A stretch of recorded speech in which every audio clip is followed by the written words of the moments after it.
Привет, я Боня.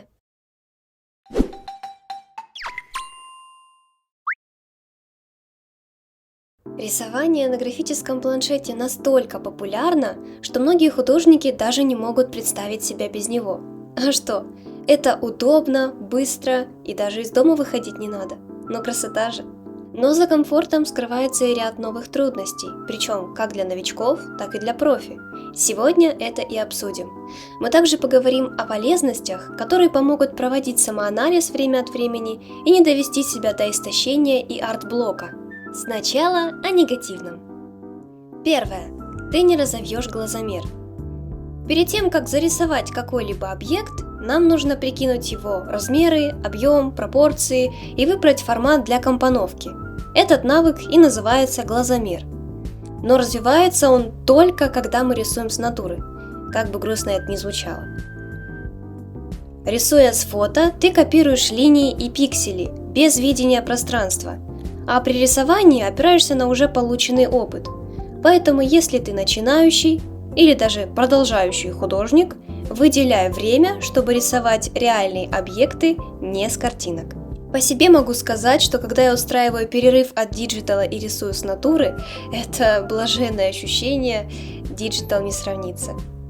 Второе. Диджитал ограничивает твою цветовую палитру. Хотя, казалось бы, в арсенале есть все возможные цвета и оттенки, плюс картинок можно подсмотреть сочетания, плюс туториалы. Да, но на картинке мы видим цвета уже обработанные и предоставленные нам в готовом виде. Это удобно, быстро и вкусно, как полуфабрикат. Только вот в долгосрочной перспективе это только навредит вам. Но почему? На фото мы видим картинку с ограниченным диапазоном цветов и яркости. Глаз художника видит значительно больше, а мозг дополняет реальность своими образами. На то каждый и видит по-своему, так сказать. Когда я училась в колледже, то мы часто прибегали к такому грешку, рисовали по фото. Но такую халтуру преподаватели легко раскусывали, и нам хорошо за это попадало.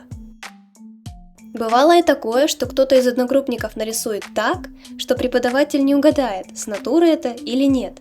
Тогда мы считали это забавным занятием, но на самом деле забавного тут нет ничего, и вообще это грустно. Третье. Ленивые обводки и кража авторского права. Обводки – популярная проблема, когда любитель берет картинку, обмазывает ее и выдает итог за свое творчество. А что? Опять же, легко, быстро, удобно, и кто-то даже берет за это деньги.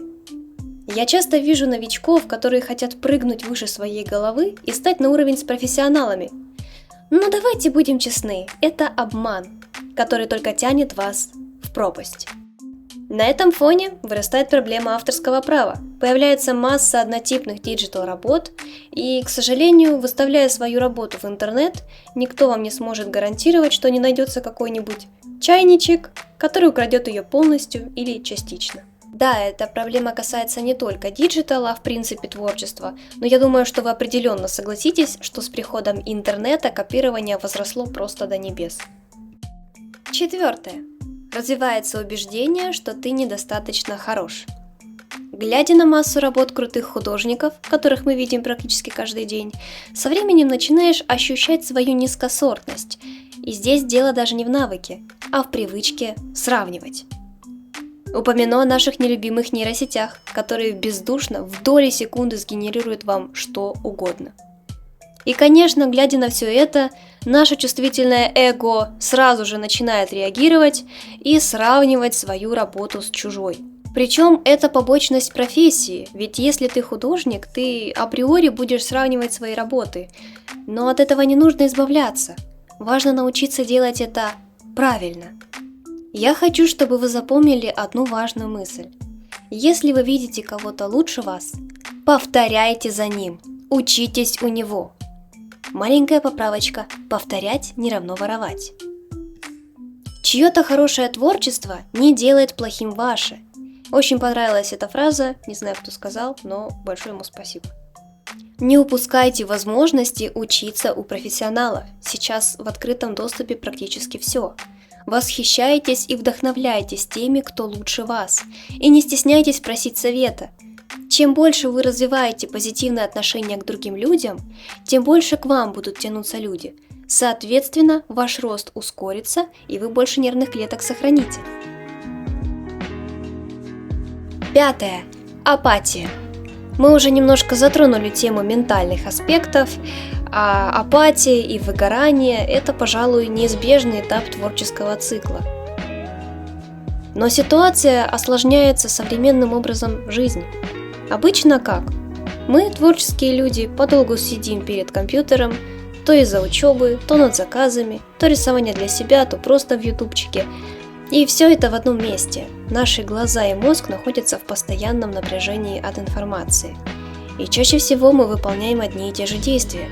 Одни и те же рисунки, в одном и том же стиле, и практически нет роста. А если не происходит роста, то удовольствие от процесса превращается во что? Правильно, в рутину. И так ты скатываешься в состояние, когда не хочется делать ровным счетом ничего. Что же делать, чтобы не загубить себя, мои дорогие? Здесь время вспомнить наших любимых педагогов из художки и выйти на улицу. Если ты учишься в художественном вузе, то у тебя есть в любом случае практика с натуры, но здесь вопрос немножко в другом. Насколько качественно и осознанно ты это делаешь? Еще со своих студенческих времен я заметила, что многие рисуют как бы интуитивно, просто пытаясь повторить форму и цвет, без понимания того, из чего это вообще состоит, в принципе. Хотя многие имели базу с художки. Но есть хорошая новость, ведь существует масса упражнений, которые помогают правильно разбирать объект. Например, когда мы сложные формы разбиваем на простые и изображаем в максимально упрощенном виде. Все знают, но мало кто умеет применять. Так что, если хотите, я могу собрать все крутые методики по прогрессу в рисовании в одном видео. Напишите «Хочу прогресс» в комментариях. А наш любимый, всем известный совет рисовать каждый день хорош.